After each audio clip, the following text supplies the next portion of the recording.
Olá a todos, vamos continuar com a videoaula Manuseio Volêmico e Neurocirurgia, apresentada no Congresso Brasileiro de Anestesiologia. Na primeira parte já falamos sobre as necessidades específicas em neurocirurgia e as diferenças entre manejo liberal e restritivo. Agora vamos abordar mais uma orientação de conduta, o que deveria ser feito mesmo. Então, nós temos ainda essa grande questão sobre o que é liberal e o que é restritivo, lembrando que as duas são totalmente empíricas. Então, o que nos resta fazer? Que é uma reposição volêmica guiada por objetivo. Os protocolos eles devem ser determinados por monitores, numa tentativa de se otimizar o débito cardíaco e individualizar o tratamento para cada paciente. Isso direciona a discussão entre liberal e restritivo e, definitivamente, acaba com o empírico. Os protocolos eles são diferentes, pode ser usado vários tipos de monitores diferentes, mas os objetivos são semelhantes, otimização de débito cardíaco. E com o objetivo de débito cardíaco normal, não precisa um débito cardíaco supramáximo ou nos limites superiores da normalidade. Isso já foi demonstrado que não melhora o prognóstico e em alguns pacientes até piora o prognóstico. A grande vantagem da reposição objetiva é que é reprodutível. Eu consigo fazer isso em qualquer lugar do mundo. O cara faz o protocolo, objetivo débito cardíaco, em qualquer lugar do mundo você pode reproduzir. Isso gera a possibilidade de fazer meta-análises posteriores, que nós vamos demonstrar em seguida. Alguns monitores podem ser usados o catéter de artéria pulmonar, o Doppler transesofágico, os monitores de débito indireto, como lítico, pico, FlowTrack e Vigileu, a variação de pressão de pulso e a saturação venosa central de oxigênio. Então, aqui é uma meta-análise mostrando o tempo de internação após cirurgia de grande porte, em detalhe, em favor da terapia com um Doppler transesofágico, menos 2,3 dias de internação em total. Essa aqui em relação à lesão renal, insuficiência renal pós-operatória, mostrando menos chance de fator protetor da reposição volêmica objetiva como um fator de proteção renal. Aqui mostrando ainda em relação à proteção renal, tem diferenças entre objetivos normais e supramáximos. Não que precisa, você tem que manter o débito normal. Em relação à variação de pressão de pulso, ela precisa de relaxamento muscular, paciente sem arritmias, com volume corrente no mínimo de 8 ml por quilo. É importante que ele independe da função ventricular. Mas lembrando que a utilização só desse parâmetro leva a um paciente com débito cardíaco supramáximo e excesso de volume infundido. Não deve ser usado, vou só fazer volume e manter a variação de pressão de pulso abaixo de 13. Isso não está indicado, porque vai ter excesso de volume. Já o trabalho clássico da variação de pressão de pulso mostrou uma acurácia de 94%. Essa aqui é uma meta-análise de vários estudos com variação de pressão de pulso, sensibilidade 89%, especificidade 88% e acurácia 94%. Então, você tem uma evidência muito grande da função da variação de pressão de pulso como monitor, com uma acurácia muito boa.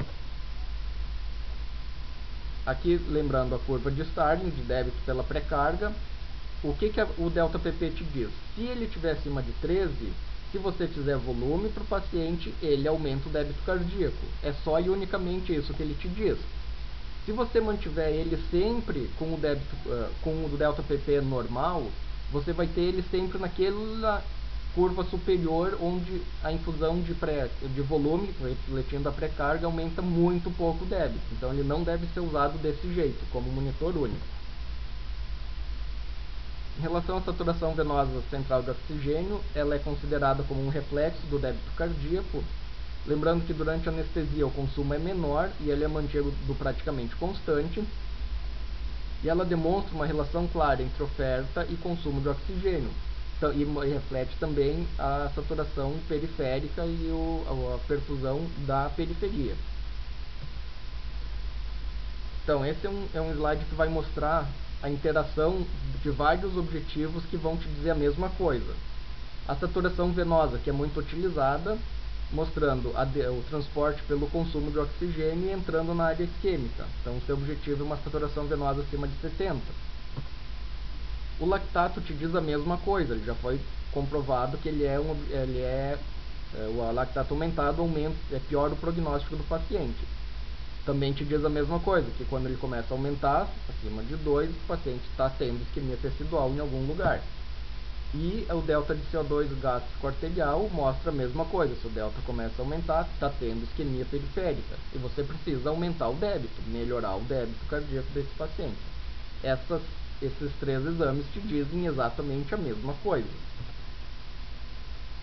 Então, a saturação venosa em pacientes de alto risco, ela mostrou uma reposição volêmica guiada única e exclusivamente pela saturação venosa, mostrou diminuição de complicações.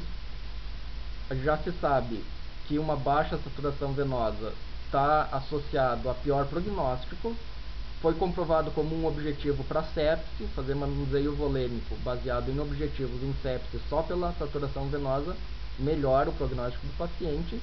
Ainda tem um pouco de dúvida dos limites, mas com certeza, por enquanto, a certeza é acima de 70. Em relação à pressão venosa central, revisão sistemática de 24 estudos. Ela não reflete a volemia, ela é incapaz de predizer o aumento de débito cardíaco em relação à infusão de volume. A variação da PVC também não tem acurácia, ou seja, ela não deve ser usada para decisão clínica sobre manejo volêmico. Você não vai fazer volume baseado na PVC.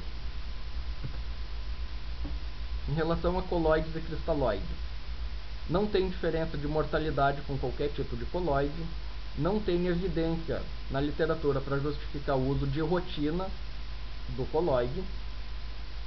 Lembrando que nós estamos falando de neuro, um paciente com perda da barreira hematocefálica, ele pode piorar o prognóstico, porque o coloide pode entrar para o interstício e piorar o edema no local de lesão. Em relação à transfusão de hemoderivados, é um fator independente de mortalidade. Transfundiu sangue, aquele paciente tem um risco maior de morrer, independente de qualquer outra coisa. Lembrando que cirurgias oncológicas podem facilitar a ocorrência de metástases. Na neuro, a relação entre viscosidade e o transporte de oxigênio fica mais ou menos ali nos 27 a 33% de hematócito. Um ponto de transfusão ainda está em debate, não é o objetivo primário da nossa aula. Mostrando a relação direta de mortalidade pelo número de unidades transfundidas. Em resumo, os princípios gerais do manuseio volêmico, você tem que ter objetivos hemodinâmicos e seguir esses objetivos. Os objetivos na neurocirurgia, eles são os mesmos de outras cirurgias de grande porte. Esse que é um dos pontos fundamentais da aula. E lembrando que o bulbo jugular não é objetivo hemodinâmico para manuseio volêmico do paciente.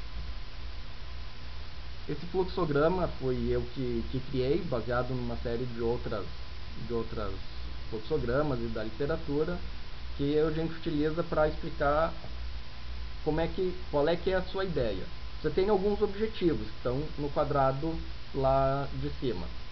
Se esses objetivos estão sendo mantidos, você não faz nada.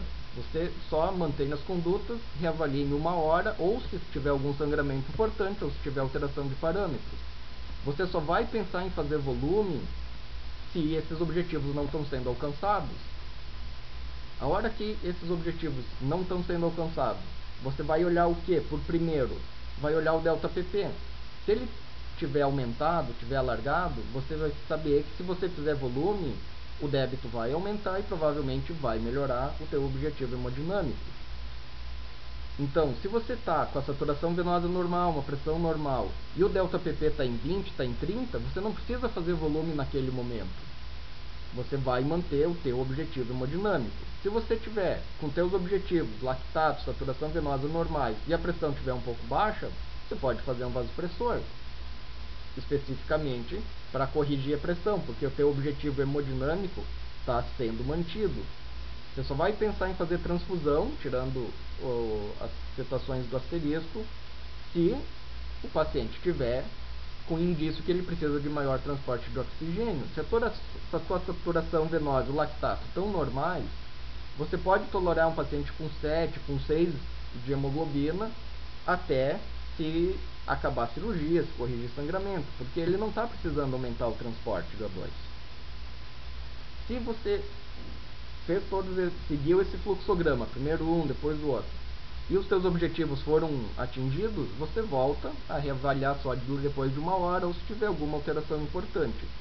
Se não foi atingido depois de seguir o fluxo, você volta lá para o início, a rever de novo o delta PP e vai revisando até você conseguir voltar ao teu objetivo hemodinâmico. Se você não estiver conseguindo, talvez o paciente tenha coisas que você não está conseguindo perceber, e você deve pensar num ecocardio transesofágico e num catéter de artéria pulmonar. Lembrando que isso é um fluxograma para tentar organizar pensamento e organizar condutas. Obrigado a todos.